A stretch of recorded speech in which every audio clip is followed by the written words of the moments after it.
Bonjour à tous, donc nous voici encore pour cette petite vidéo sur les temps et cette fois-ci nous allons faire un bond dans le passé en commençant avec le prétérit simple. Alors pour la formation de ce prétérit, je pense que vous la connaissez déjà, on prend la base verbale, on rajoute des, la base verbale je rappelle c'est l'infinitif sans tout, hein. D'accord? Donc par exemple prenez le verbe to walk, la base verbale c'est walk. D'accord? Donc on prend cette base verbale, on lui rajoute des, mais il y a des verbes irréguliers et c'est la deuxième colonne de vos listes.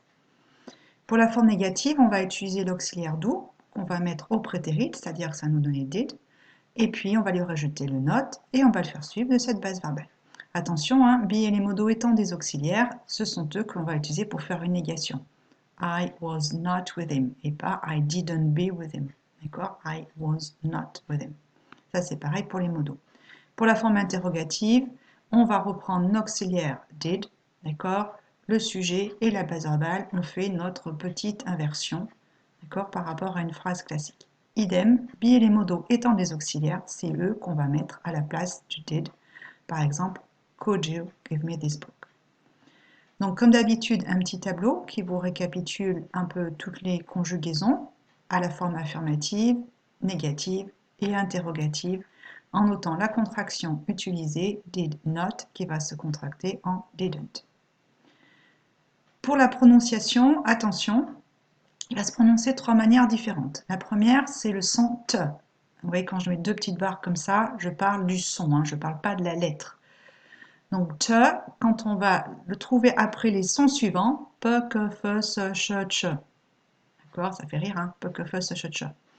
Par exemple, donc si je prends stop, stop, et ça, on dit P à la fin, donc on va prononcer stopped, et pas stopped, d'accord, stopped. Pareil, looked, stuffed, missed, brushed, reached. D'accord? Attention à quelques exceptions à cette prononciation pour les adjectifs. D'accord? Là, non, on va le prononcer naked ou learned. D'accord? Quand on parle d'adjectif, on aura plutôt, et non pas de participe passé, on aura plutôt une prononciation en ed. Il va se prononcer ce ed, ed, après les sons de and te, started, interested, disappointed, deleted. D'accord? On entend bien à la fin, ça fait ed. Et enfin, pour tous les autres verbes, on va le prononcer d, mais en ne prononçant pas la lettre E. D'accord? Happened et pas happened. D'accord? Happened, arrived, boiled, seemed, aged. Voilà pour la prononciation. Pour l'orthographe, il y a quelques changements orthographiques, mais je pense que vous le connaissez déjà. Avec like qui se termine par exemple tous les verbes en E, on rajoute juste le D, hein, on ne met pas ED. Quand on va avoir un verbe qui se termine par un C, on va mettre un petit K au milieu, vous voyez, ici, d'accord, panic, panicked, on va rajouter un petit K au milieu. Pour les verbes se terminant par Y, le Y devient I, carry, Y, carried, le Y est transformé en E. Et enfin, quand on a un schéma consonne, voyelle, consonne, on va doubler la consonne, d'accord, stopped. Attention, cette règle, elle est valable, alors, pas pour les verbes d'une syllabe, il n'y a aucun souci, mais quand vous avez deux syllabes, il faut qu'en plus la syllabe soit accentuée. D'accord? Regardez bien la différence entre begin, et l'accent tonique tombe sur la dernière syllabe, donc là on va doubler, beginning. Mais si on prend par exemple le verbe enter, où l'accent tonique tombe ici, entering, ou entered, pardon, qui va avoir le ED ici, mais pas de doublement la consonne. D'accord? Cette règle, elle est valable aussi pour ing. Donc, on avait vu auparavant. Pour l'emploi, alors, de manière générale, et contrairement à ce qu'on avait pour le present perfect, il y a une rupture par rapport au présent. D'accord? Il n'y a pas de lien, hein, aucun. Différent vraiment du present perfect. Donc, l'action va être totalement détachée du présent. Donc, au niveau des utilisations, on va l'utiliser quand on va avoir un fait qui appartient au passé.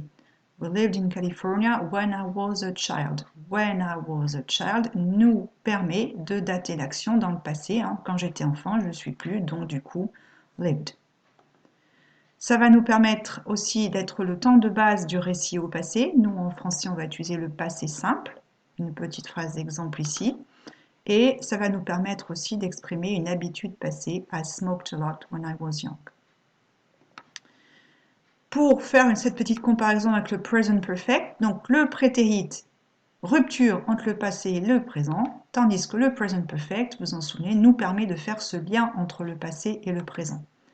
Donc du coup, le prétérit, lui, va être utilisé avec des indications temporelles qui signalent cette rupture.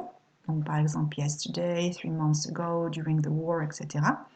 Tandis que le present perfect, lui, on va avoir des indications qui montrent le lien entre le passé et le présent, de manière implicite ou explicite d'ailleurs. Si jamais je prends par exemple la phrase I made your bed this morning before going to work. Pourquoi on a le prétérit ici? Parce que tout simplement, on a this morning before going to work. On sait que l'action, elle s'est passée ce matin avant d'aller au travail. Donc l'action de faire mon lit, de faire ton lit, elle est finie. Et la phrase ensuite, you don't have to stay in a hotel, I've made a bed for you. Là, on a le present perfect, et bien parce que ça, j'ai fait ton lit, donc par conséquent, tu n'as pas besoin d'aller à l'hôtel maintenant. D'accord? On a ce lien entre le passé et le présent. D'accord? Donc attention parce que c'est souvent source de difficultés. Donc quand vous avez une phrase, bien vérifier s'il y a un lien qui est établi entre le passé et le présent, ce sera le present perfect. S'il n'y a pas de lien établi, ce sera un prétérit. Et puis le prétérit, il y a un emploi particulier, et là on va plus enfin ça s'appelle toujours prétérit, mais on va lui donner la nuance de modal. Alors, on va voir un peu à quoi ça correspond. Donc on a vu que le prétérit temporel indique une rupture temporelle par rapport au présent. Mais le prétérit peut aussi indiquer une rupture par rapport au réel, c'est-à-dire pour signaler que quelque chose n'est pas réalisé. D'accord? C'est le prétérit du non réel. Par exemple, avec if, quand vous voulez exprimer une hypothèse. D'accord? En français, nous mettra l'imparfait.